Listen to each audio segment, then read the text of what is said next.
Forgé avec 999 lames de rasoir, le grand python le plus artistique. C'est l'œuvre magistrale de l'un des maîtres les plus puissants des États-Unis, nommé Kyle Royer. Le plus étrange encore est que chaque lame ne coûte que 0,09 $ pièce. Après avoir été travaillée par maître Kyle avec de la poudre de poivre et une technique de pointe, elles sont directement vendues au prix incroyable de 3000 $ américains. On ne peut que dire que la réputation du maître forgeron, MS, est vraiment exceptionnelle. Le matériau d'origine est la lame de rasoir, que Kyle a acheté à un prix super bas lors d'une promotion en ligne venant d'un plateau de tournage. Bien que peu coûteuse, la dureté de ce matériau est suffisante pour forger un couteau correctement, afin de préserver les caractéristiques de la lame de rasoir. Il a spécialement conçu une boîte métallique unique, pour contenir 1 millier de lames avec précision. Ni plus ni moins. Quant à l'espace entre les lames, il l'a rempli de poudre d'acier à haute teneur en carbone contenant 4% de nickel. C'est également un matériau de soudage populaire dans les compétitions de forge de couteaux. Cependant, avec un niveau de maître forgeron, MS, aussi élevé, utiliser uniquement de la poudre d'acier ordinaire n'est pas suffisant pour se démarquer. C'est pourquoi Kyle a ajouté un peu de poudre de poivre pour accentuer l'aspect artistique. Ensuite, il a scellé complètement la boîte avec un couvercle incrusté. Tout cela pour ne laisser aucune fissure dans la boîte en fer, afin d'éviter les ruptures pendant le forgeage. Une fois la boîte de fer préparée,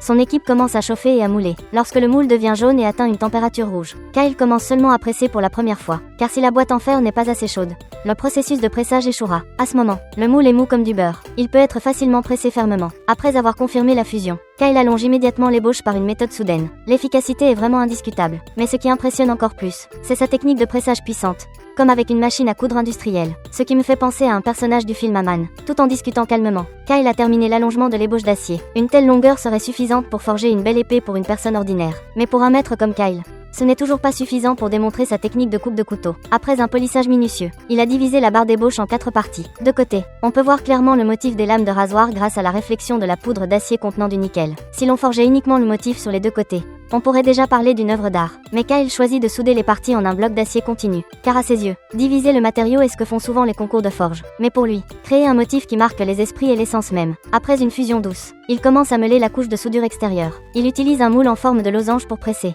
modifiant à la fois la surface de l'ébauche d'acier et recréant le motif. La méthode de récréation du motif selon un angle de 45 degrés est une technique courante lors de la fabrication du motif de Damas mosaïque. L'objectif de cet étirement n'est qu'un, c'est de réaliser l'action de torsion de l'ébauche après l'étirement. Kyle a utilisé de nombreuses techniques différentes avec les lames de rasoir. Selon moi, ce couteau est vraiment destiné à montrer ses compétences. Surtout le motif torsadé devient de plus en plus dense vers la fin. Si l'on n'y prend pas garde, la couche d'oxydation peut être torsadée vers l'intérieur. Mais pour Kyle, ce n'est pas difficile du tout. Après avoir confirmé que le motif torsadé est sans défaut, il continue de vérifier les faits, en le plaçant dans la presse pour un nouvel étirement. Ensuite, il commence à faire l'ébauche du couteau selon le croquis. Après avoir terminé l'ébauche de base du couteau, il broie les restes, utilise une lampe à souder pour chauffer et vérifier. L'effet de récupération est très bon. L'étape importante pour finaliser la grande ébauche de couteau est l'affûtage et le décapage à l'acide. Le motif donne l'impression d'une flamme tourbillonnante et violente.